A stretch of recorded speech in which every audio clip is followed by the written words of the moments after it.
মহিমা দাঁড়াও।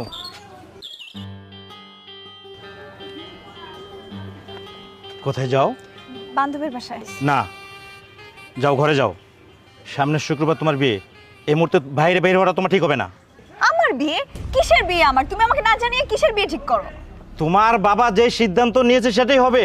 সামনের শুক্রবার আমার বন্ধুর ছেলে সোহেলের সাথে তোমার বিয়ে। যাও ঘরে যাও। আমি কোনো সোহেল টোয়েলকে বিয়ে করতে পারবো না, কারণ আমি আনানকে ভালোবাসি। চুপ!